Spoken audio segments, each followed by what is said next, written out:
A continuación, Maravillas Modernas, en los sábados de ingenio de The History Channel.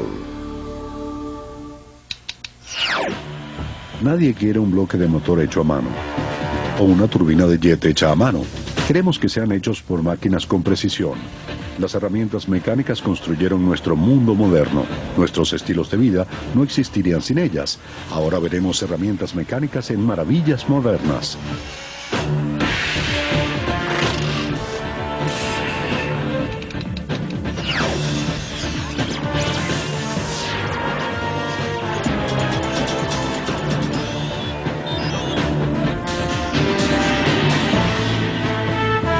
Maravillas Modernas.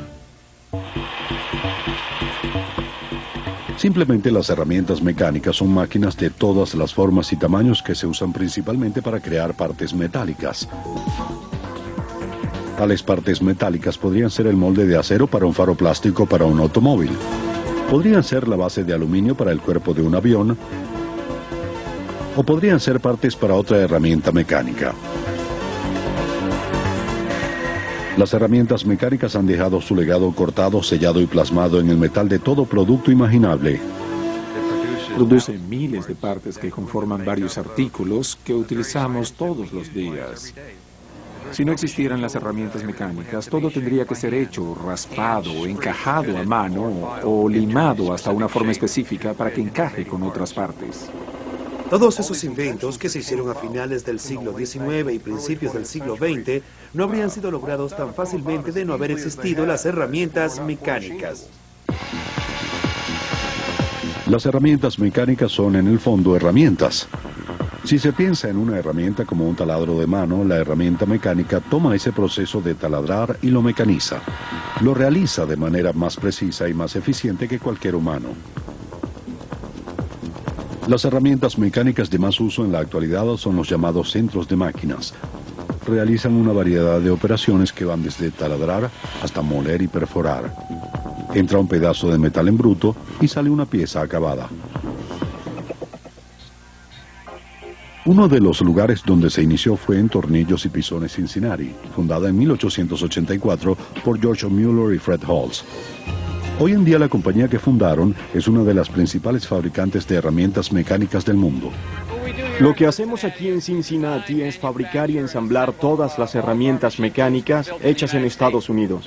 A esta máquina en particular se le llama U5 porque puede operar en 5 lados de una pieza y en la actualidad nuestros clientes, al tratar de reducir la preparación, quieren que las piezas se terminen en una sola operación. Por tanto, quieren poder trabajar en todos los 5 lados de una pieza. Los clientes típicos de este tipo de herramienta mecánica son fabricantes de herramientas y moldes. La máquina se activaría y le daría forma al molde, por ejemplo, en forma de marco de puerta. Hay 2 microprocesadores Pentium funcionando en esta computadora que opera esta máquina de control numérico computarizado. La computadora dirige todas las operaciones de la herramienta mecánica. Puede haber hasta 50.000 puntos únicos de la herramienta mezclados en un solo movimiento. Se pueden almacenar literalmente cientos de miles de puntos de datos en una máquina como esta. Las herramientas mecánicas no son baratas. Esta tiene un precio base de cerca de $1 millón, precio que puede duplicarse rápidamente al agregar más características. R.K. Leblon estaba también en el negocio de la fabricación de herramientas mecánicas. Abrió en Cincinnati en 1887 con un grupo reducido de empleados. Actualmente es la compañía Makino, una de las más grandes fabricantes de herramientas mecánicas del mundo. Entre otras cosas, sus herramientas fabrican piezas de precisión para el programa del transbordador espacial. Esta es una de las etapas para el impulsor del motor principal del transbordador. Lo que sucede es que tomamos 3 de estos, los apilamos y juntos generan cerca de 76.000 caballos de fuerza a 36.000 revoluciones por minuto. Esta es una bomba turbo para el oxígeno en el motor principal del transbordador. Es capaz de drenar una piscina olímpica en 59 segundos. La pieza es creada a partir de un pedazo de titanio sólido que puede llegar a costar hasta $50.000. El centro de máquinas se lo corta según especificaciones precisas y extremadamente complejas. Es una espera de entre 3 y 14 días, solo para fresar esta pieza, así que esto tal vez sea lo más difícil. Las herramientas mecánicas son en realidad extensiones de las herramientas más básicas del hombre, la mano y la mente humana. Las formas primitivas de las herramientas mecánicas han existido desde hace miles de años. Los celtas crearon brazaletes rudimentarios en el año 100 a.C. Hay pinturas de amoladores de espadas que datan del oscurantismo. En el siglo XV, aserraderos y moliendas de las primeras formas de herramientas mecánicas fueron construidos al lado de los arroyos y eran impulsados por el agua que caía. En los años 1680, Pedro el Grande coleccionó herramientas mecánicas simples que podían decorar relojes y dijes. Pero la historia moderna de las herramientas mecánicas, las que son suficientemente fuertes como para darle forma a los metales pesados, comienza con la Revolución Industrial en Inglaterra en el siglo XVIII. Estas herramientas dependían de una nueva fuente de poder, el vapor. En 1765, James Watt creó un motor a vapor suficientemente potente como para hacer funcionar una máquina. Su motor controlaba los movimientos del pistón y los usaba para hacer girar un cigüeñal, un proceso llamado potencia rotativa. El cigüeñal rotativo de Watt sería lo que haría funcionar a las primeras herramientas mecánicas modernas. La verdadera belleza de los motores a vapor, al menos los relacionados con la industria de las maquinarias, es que puedes colocar un motor a vapor en cualquier lugar. No hacía falta una fuente de agua, no hacía falta un ensayo de molino para operar una rueda. Se podía colocar un motor a vapor de cualquier tamaño en una fábrica y trabajar. Tener un motor a vapor que pudiera ser conectado casi en cualquier parte era una verdadera innovación. Sin embargo, los motores a vapor eran difíciles de operar. Hacía falta mucho tiempo para encenderlos. Debían estar bien lubricados. Eran muy ruidosos, pero eran muy sucios. Sin duda no eran seguros. A pesar de sus desventajas, a los 50 años de la llegada del motor a vapor de Watt, todas las herramientas mecánicas básicas serían inventadas, la mayoría de ellas propulsadas por vapor. Algunas de ellas eran adaptaciones de las antiguas herramientas para trabajar la madera. Algunas eran ideas completamente nuevas. Desde mediados del siglo XVIII hasta principios del siglo XX, sería el periodo más grandioso de la invención y el diseño de herramientas mecánicas. Creemos que estamos muy avanzados en la actualidad y que somos muy astutos e inteligentes, que tenemos mucha tecnología en nuestro pasado.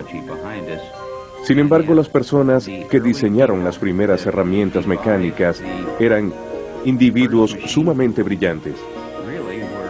Las cosas de valor surgían por un mero proceso de ensayo y error.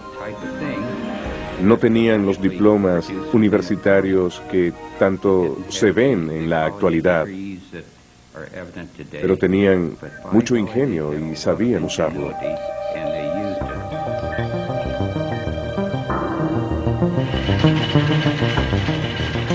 Las herramientas mecánicas cambiaron el mundo al hacer posible la fabricación de todo tipo de bienes, los cuales antes de la Revolución Industrial solo habían estado al alcance de los adinerados. Repentinamente se podían producir en grandes cantidades y a bajo costo. Las herramientas mecánicas que hicieron esto posible pueden ser divididas en 7 tipos básicos. Las más antiguas son las máquinas giratorias, también conocidas como tornos y taladros. Las segundas fueron las acepilladoras y talladoras, hechas para trabajar con el metal como las acepilladoras de los carpinteros. La tercera fue la más duradera de todas las herramientas mecánicas, la fresadora, al igual que la acepilladora y talladora alisa y talla piezas de metal. 4 herramientas más completan las 7, las taladradoras, las esmeriladoras, las sierras mecánicas y las grandes herramientas para tallar el metal, las prensas.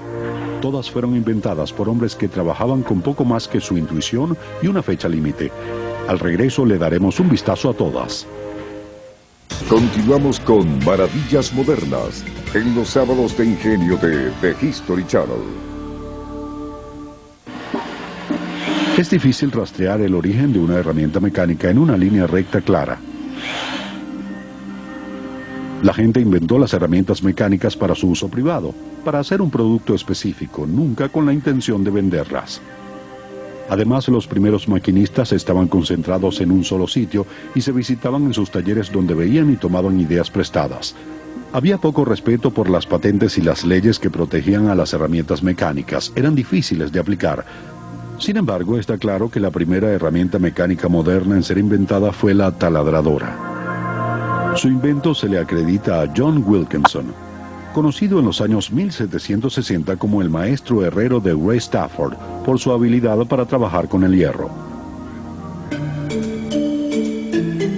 Wilkinson había estado fundiendo el hierro desde que tenía 20 años cuando construyó su primer horno de Cuba.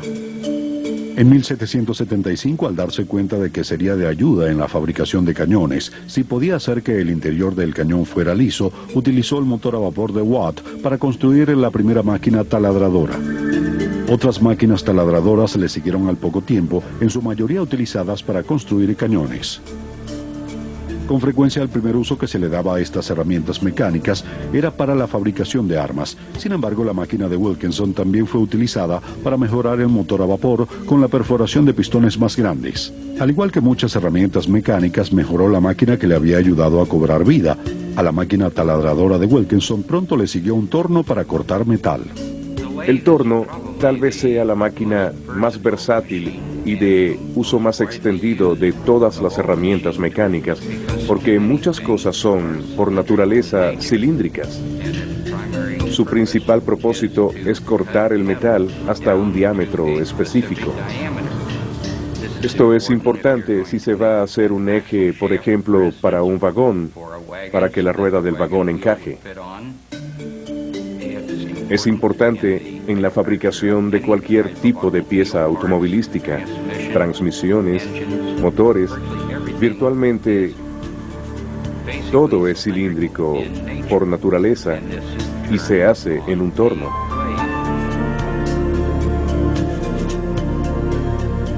Sin embargo, no fue Wilkinson quien inventó el torno. Este invento estuvo a cargo de otro inglés. Henry Maudslay había sido aprendiz del famoso cerrajero Joseph Bramah en 1791. Al poco tiempo, Maudslay se convirtió en el capataz de Bramah, pero cuando a Maudslay se le negó un aumento, se independizó. En 1797, inspirado por los antiguos tornos de madera, Maudslay creó el primer torno de metal. Se usaba para cortar tornillos. A principios del siglo XIX, un estadounidense llamado Tom Blanchard creó un nuevo tipo de torno para trabajar cajas de fusil de madera pesada. Se le llamó torno de patrón.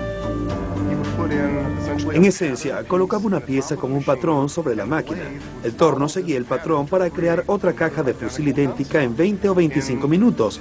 Este tipo de máquina era lo que querían especialmente en la industria de las armas de fuego, donde podían hacer estas piezas y luego ensamblarlas. Los tornos se convirtieron en el foco de los primeros expertos en productividad. Sus manillas fueron hechas a un lado para que los maquinistas no tuvieran que caminar a su alrededor.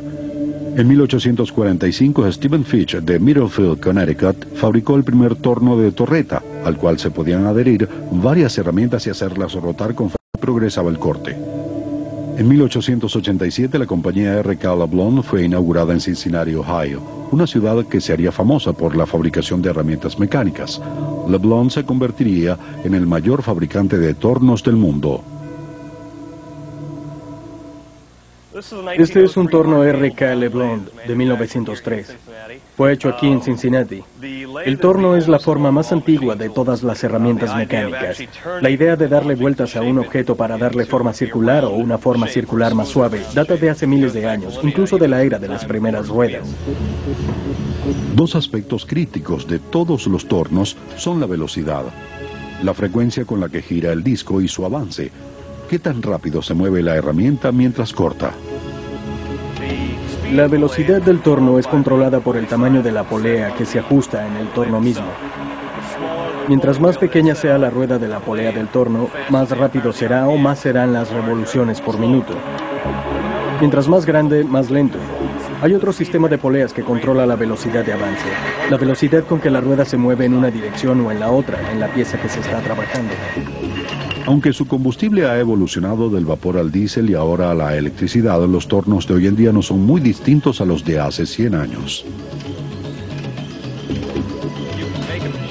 Puede hacerse que una herramienta mecánica sea más rápida, pueden hacerse más precisas, pero los principios tras el corte, el tallado y el acabado de una pieza de metal no han cambiado. Puede que los principios hayan permanecido iguales, pero el tamaño de los tornos aumentó. Los ejes de algunos de ellos miden más de 12 metros. Y al igual que con todas las herramientas mecánicas, fueron más utilizadas durante ambas guerras mundiales. En lo que respecta a la compañía R. Caleb Lund, tuvieron un papel muy importante en la Primera y en la Segunda Guerra Mundial. Produjeron lo que llamamos torno para horadar armas, que se usó para las diversas piezas de artillería que fueron utilizadas durante la guerra, los grandes howitzer. Muchos piensan que la Segunda Guerra Mundial habría resultado en una derrota aliada sin las herramientas mecánicas estadounidenses. Sin las máquinas de calidad que teníamos, que produjeron piezas de calidad, nunca habríamos podido proporcionarle los materiales de guerra a Inglaterra, Francia, Australia y Canadá. Todos usaron equipos estadounidenses. Creo que fueron la diferencia entre ganar la guerra y posiblemente perderla. Si no hubiésemos sido capaces de virtualmente surtir al resto del mundo con el material bélico necesario, actualmente podríamos estar saludando una bandera nazi. Los tornos fueron computarizados en los años 60 para convertirse en los modernos centros de maquinarias de la actualidad. La mayoría de las máquinas giratorias son controladas por computadora. Originalmente se tienen velocidades de Broca de entre 3 y 4.000 revoluciones por segundo. Ahora oscilan entre las 30 y las 40.000 revoluciones. Casi todas las cosas que dependen del movimiento de motores eléctricos involucran partes que giran, y la mayoría de esas partes son creadas en tornos y en máquinas giratorias. Los tornos y las taladradoras no se desarrollaron en un vacío.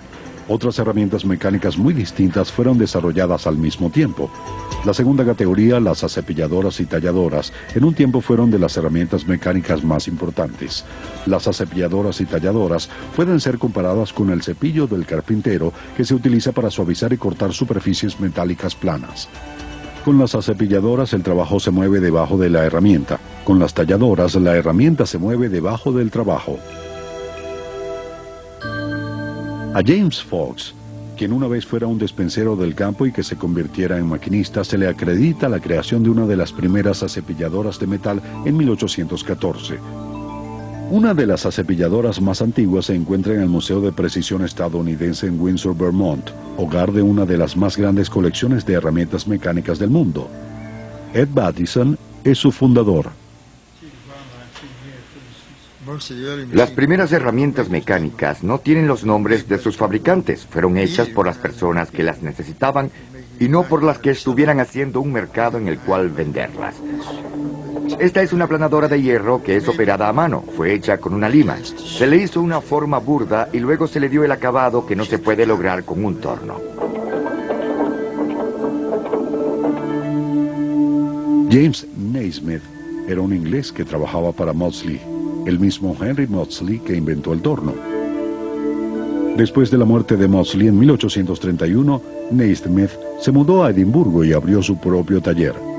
Se especializó en la fabricación de ruedas de paletas para los barcos de vapor, piezas demasiado grandes como para colocarlas debajo de una acepilladora. Así que en 1839 inventó una herramienta que se movía debajo de la pieza. Lo llamó martillo de vapor. De hecho, fue el primer tallador de metal. Esta es una talladora de la American Tools Works, hecha en 1906 aquí en Cincinnati. La talladora hace un trabajo bastante básico. Le da forma a pedazos de material. Pasa por una enorme cantidad de movimientos para hacer esta simple tarea. Las talladoras pueden eliminar las lijas simples, pueden hacer cajeras de cuñas y muescas para que otras piezas encajen. Mientras el material es movido de izquierda a derecha, la herramienta para cortar es movida hacia adelante y hacia atrás. Cuando la herramienta que corta se mueve hasta su posición inicial o hacia atrás, la mesa se mueve gradualmente y luego la máquina se mueve hacia adelante nuevamente y le hace otro corte a la pieza. Las talladoras y acepilladoras jugaron un papel crítico no solo en la creación de nuevos productos, sino también en la creación de nuevas herramientas mecánicas.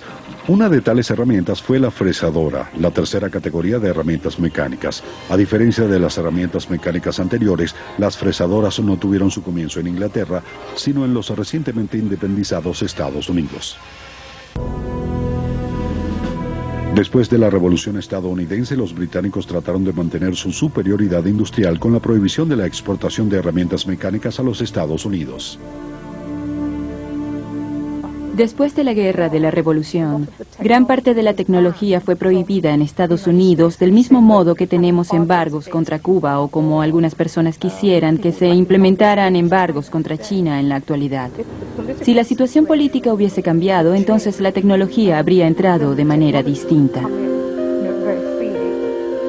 Éramos los yanquis en ascenso. Con frecuencia Inglaterra veía con desdén a Estados Unidos y a las máquinas que producía. Pensaban que eran inferiores, que no tenían la calidad de las máquinas británicas. En cierto sentido era verdad. No producíamos ese tipo de herramientas mecánicas fuertes y enormes que hacían los británicos. Pero en muchos aspectos esto nos favoreció porque la industria de las herramientas mecánicas cambió con tanta rapidez en el siglo XIX que podíamos fabricar máquinas más pequeñas y económicas. En cuestión de 10 o 20 años estaban en algo nuevo y distinto y esas máquinas fueron reemplazadas. Creo que en muchas instancias los británicos se quedaron con sus máquinas viejas y confiables y nosotros los superamos. El crédito por la invención de la fresadora con frecuencia se le da al famoso inventor estadounidense Elijah Whitney, pero es un crédito que según algunos no se merece. Whitney nació en Westboro, Massachusetts, en 1765 y se hizo famoso por su nueva desmotadora de algodón que se utilizaba para remover las semillas de las plantas de algodón. Aunque Whitney tenía la patente de la desmotadora de algodón y que solo él podía fabricar las máquinas, la facilidad con que podían ser copiadas las convirtieron en blanco de la piratería. Para cubrir los gastos legales para proteger su desmotadora de algodón, Whitney comenzó a fabricar rifles. Fabricó la primera fresadora para poder cumplir con un contrato con el gobierno, el cual le encargó la fabricación de 10.000 mosquetes en el tiempo récord de 2 años. Pero algunos dicen que el gran Elijah Whitney tomó el diseño de otro estadounidense fabricante de armas, John Hall.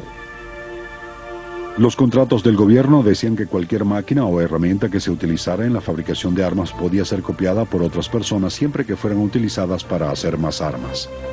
Muchos piensan que Hall tenía la primera fresadora y que Whitney simplemente tomó prestado su diseño, pero al ser más famoso, Whitney se quedó con el crédito.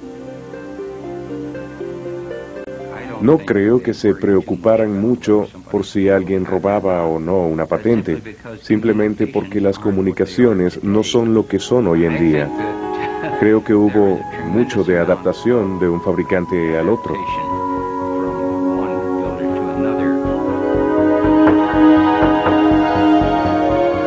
De muchas maneras, las fresadoras hacen el trabajo de las acepilladoras y talladoras. El metal se corta limpiamente con una hoja giratoria, pero a diferencia de una cepilladora o una talladora, la fresadora no tiene que retroceder después de cada corte, lo que la hace más rápida. La fresadora es como el cerebro del taller de herramientas mecánicas. Se utiliza para hacer cortes precisos. Esta es una fresadora horizontal, o lo que a veces se conoce como una plancha. Se puede ajustar la pieza con que se está trabajando en cualquier eje. La mesa mueve la pieza contra la herramienta de acero afilado, que gira. La herramienta de acero básicamente pica o raspa pequeñas partículas del metal.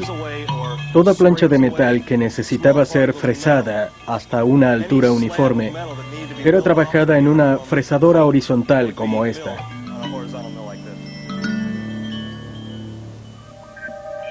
La compañía Tornillos y Pisones de Cincinnati fabricó su primera fresadora en 1878. Pronto la compañía se convertiría en la principal fabricante de fresadoras del mundo. La compañía tuvo una gran oportunidad justo a comienzos del siglo con la llegada de los fabricantes de bicicletas. Las piezas de bicicletas, por supuesto, están hechas de metal y en la creciente industria de las bicicletas había una necesidad creciente de tener fresadoras para hacer los componentes para su fabricación.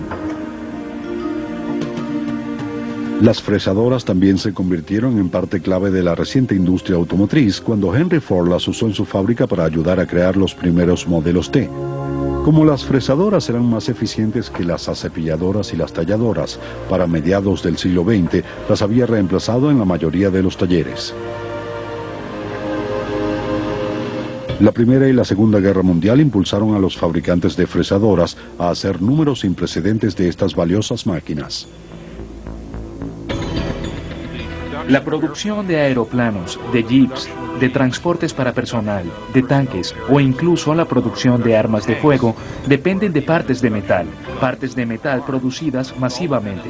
En la Primera Guerra Mundial en Cincinnati estaban muy ocupados fabricando herramientas mecánicas básicas y nosotros las hacíamos para las fábricas que hacían artículos de guerra. En la Segunda Guerra Mundial también estuvimos muy ocupados en la fabricación de esas mismas herramientas mecánicas para suplir no solo a Estados Unidos, sino también a los aliados durante ese periodo de tiempo. En realidad hacíamos componentes, trozos de tanques, de transportes para personal. Hacíamos esos componentes en la fábrica al mismo tiempo que hacíamos las herramientas mecánicas. Después de la guerra, las fresadoras fueron reacondicionadas para hacer bienes de consumo, una de las razones de la explosión en el estándar de vida en los años 50. Décadas más tarde, las fresadoras habían alcanzado niveles de precisión y potencia jamás soñados. Las fresadoras modernas evolucionaron para convertirse en centros de maquinarias completos que podían realizar múltiples funciones en una pieza mientras ésta era fresada.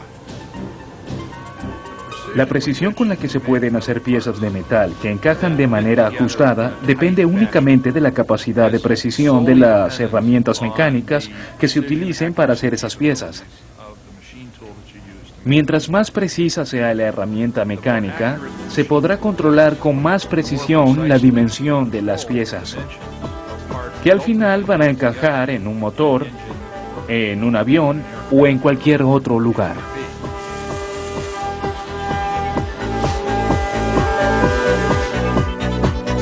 Piezas precisas e intercambiables son un concepto que en la actualidad damos por sentado, pero antes de la fresadora de Whitney, piezas que se supone debían ser idénticas siempre tenían pequeñas diferencias. El maquinista tenía que cepillar la pieza hasta que coincidiera. Whitney alegaba que su fresadora era tan precisa que cualquier pieza de cualquier mosquete podría ser intercambiada con cualquier otro. Al concepto lo llamó partes intercambiables. Thomas Jefferson aceptó las afirmaciones de Whitney luego de examinar 10 mosquetes, aunque algunos dicen que Whitney exageró cuán intercambiables eran sus piezas. Eran terribles. Jefferson era un aficionado muy entusiasta, pero había muchas cosas que no sabía, y una de ellas era de la posibilidad de intercambiar piezas. Whitney hizo un arma y 10 llaves que supuestamente le servirían. Bien, eso es algo fácil de hacer, si se emplea el suficiente tiempo y dinero para hacerlo, y de este modo salvó el contrato. Engañó a Jefferson y al Departamento de Guerra. Sin embargo, el concepto de las partes intercambiables había llegado para quedarse. Pronto muchos fabricantes de armas, incluyendo a Robinson Lawrence, Springfield y Colt, lo habían logrado. Aunque la fresadora trajo consigo una nueva precisión en los productos que creaba, no lo logró por sí sola. Hubo otras 4 herramientas mecánicas que jugaron un papel crítico.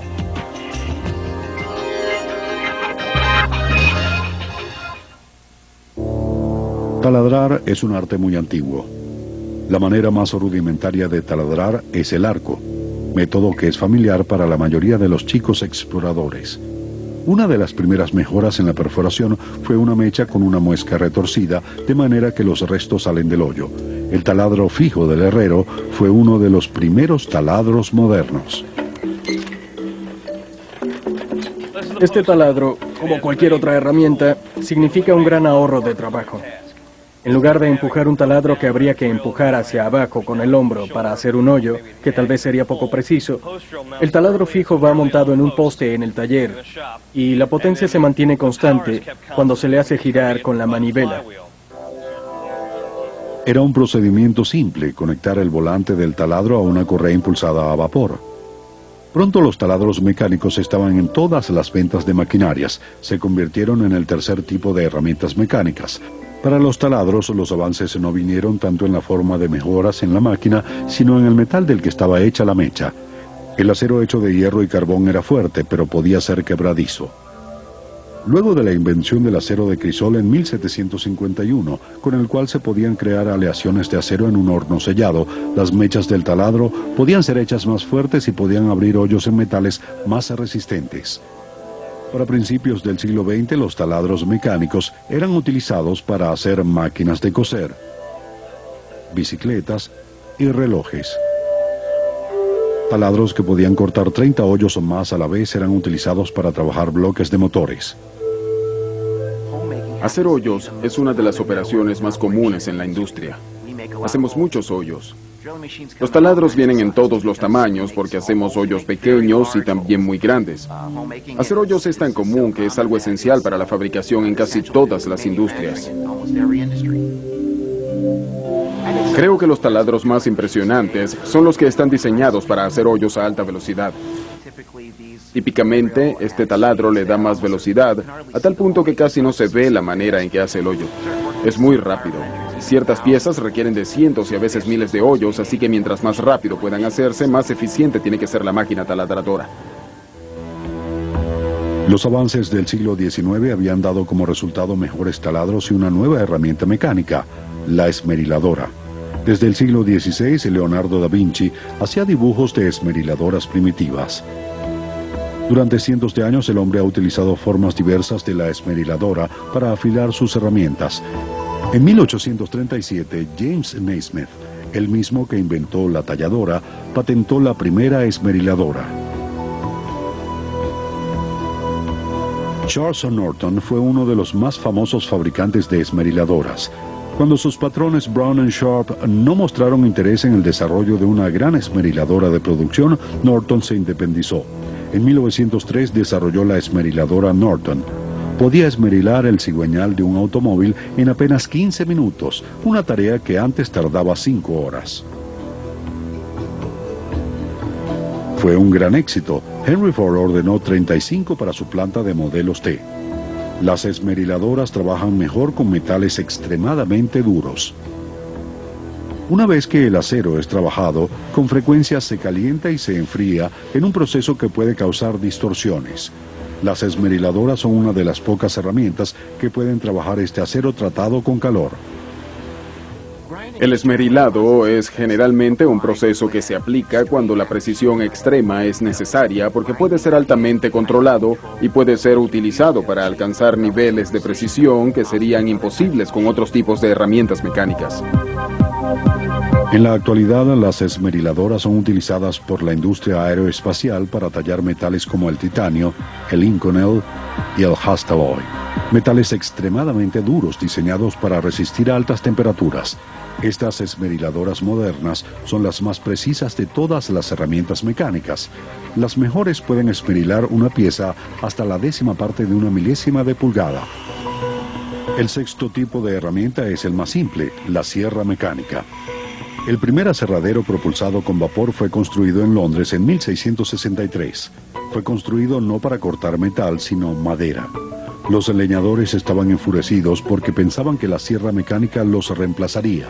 No había de qué preocuparse, pues a los aserraderos a vapor les tomaría otro siglo para que su uso fuera generalizado.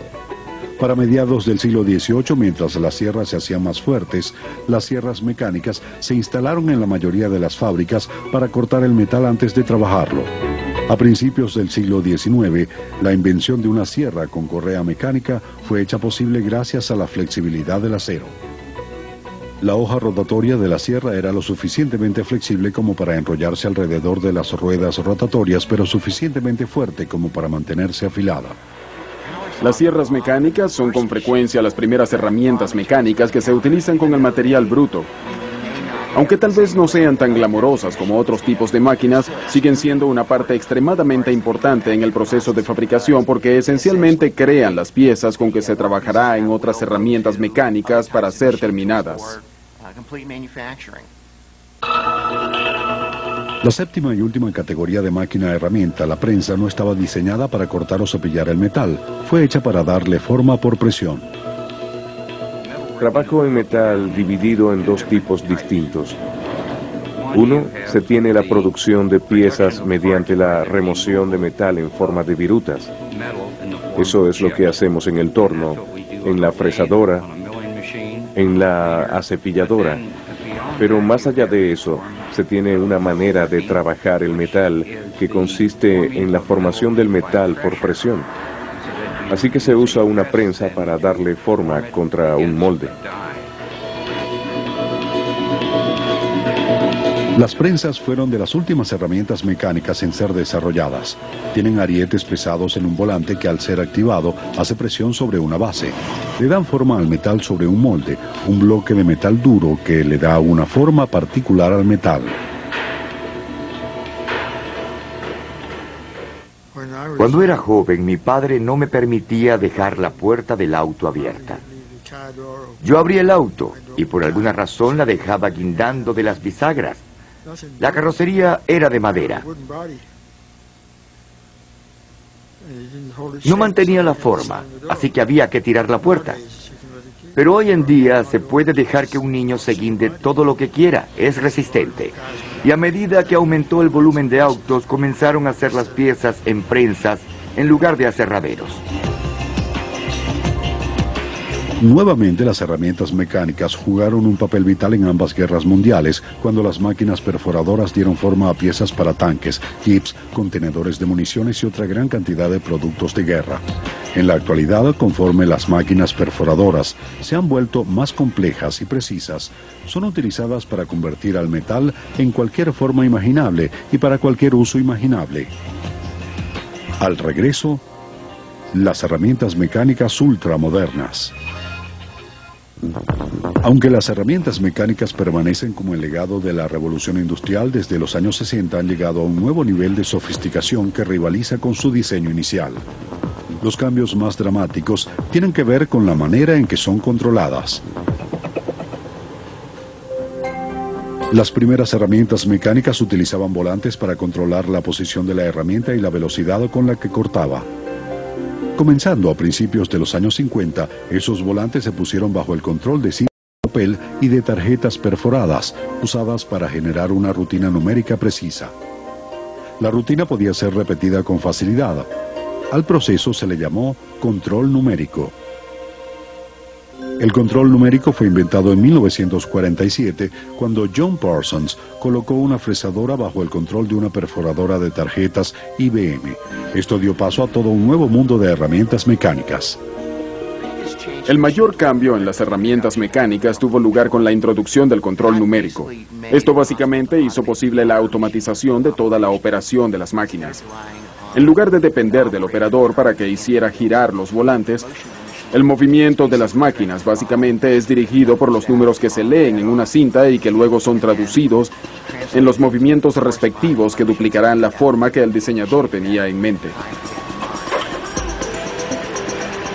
Todos pensaban que esta era una gran innovación. Se tenía una cinta de papel que pasaba por una máquina y se colocaba la pieza en que se iba a trabajar. Cuando las máquinas se automatizaron más, emplearon a un trabajador que preparaba la máquina y luego un operador que simplemente colocaba la pieza de trabajo, presionaba los botones para comenzar, sacaba la pieza y colocaba otra pieza de trabajo. La responsabilidad era de quien preparaba la máquina. Los sistemas de control numérico mejoraron dramáticamente con la adición de las computadoras en los años 60. En la computadora que controla la herramienta mecánica reside una experiencia de entrenamiento y esto ha hecho posible que la herramienta mecánica haga cosas que simplemente eran imposibles cuando eran operadas a mano. Podemos hacer cosas que requieren de precisión y formas que simplemente van más allá de la capacidad del maquinista para coordinar la vista y sus manos y hacer girar las ruedas que mueven la pieza de trabajo o mover la herramienta giratoria para trabajarla. El control computarizado significa que las herramientas mecánicas pueden hacer más formas fluidas. Uno de los motivos para la nueva fluidez moderna que se observa en tantos productos fue que primero debió ser creada en una herramienta mecánica. También se han sumado robots a las herramientas mecánicas para mover piezas y cambiar herramientas. Los mecanismos automáticos para cambiar las herramientas pueden ser hallados casi exclusivamente en los centros de máquinas. En estos centros pueden utilizar muchas herramientas, desde 40 hasta 400 o 500 herramientas mecánicas.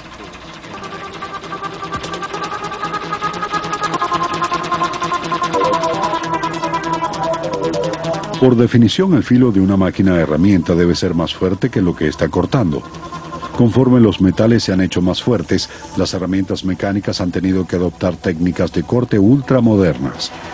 Muchas herramientas mecánicas ahora usan un proceso llamado trabajo por descarga eléctrica o EDM. Propulsadas por electricidad, estas máquinas usan electrones para vaporizar el material en lugar de cortarlo con una herramienta. Usaron la energía de una chispa para hacer explotar un pedazo microscópico de material de la superficie. Esto es microscópico, o sea que es algo que no se puede ver a simple vista. Pero conforme el calor se acumula hasta cierto punto, al menos tan caliente como la temperatura del sol, se forma una pequeña burbuja de gas y cuando esa burbuja explota, expulsa un trozo microscópico de metal de la superficie. Igual que una sierra de cinta electrónica, un alambre microscópicamente delgado cargado con electricidad corta el metal con un filo muy fino. El corte es extremadamente suave, lo que elimina la necesidad de trabajarlo aún más. Algunas de las herramientas mecánicas más modernas que se desarrollan en la actualidad no trabajan con metal. En máquinas Cincinnati, herramientas mecánicas que son una combinación de muchas tecnologías diferentes se utilizan para crear un material de fibra completamente nuevo que es más fuerte que el titanio y más liviano que el aluminio. Básicamente, durante 100 años, los fabricantes de herramientas mecánicas han estado fabricando máquinas que toman los materiales brutos como el hierro colado, el acero o el titanio y lo han trabajado, cortado y han removido trozos del metal para lograr una pieza acabada. Este es el proceso inverso en el que tomamos el material, en este caso material de fibra compuesta, y lo colocamos para crear la pieza terminada para nuestro cliente. Lo que voy a mostrarles son las hebras de fibra.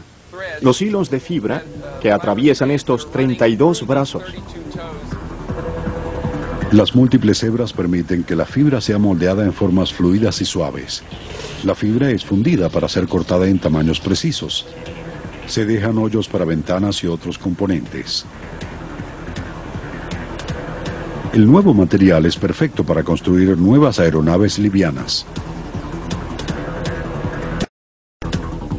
Creo que en los próximos 10 años aún veremos a las tecnologías de las comunicaciones y de las computadoras como las impulsoras fundamentales de las innovaciones de la industria de las herramientas mecánicas. Han sido las impulsoras durante los últimos 20 años y esperamos que el conocimiento comience a materializarse en la herramienta mecánica en sí. Es la computadora y su evolución y la tecnología de movimiento lo que está permitiendo que eso suceda.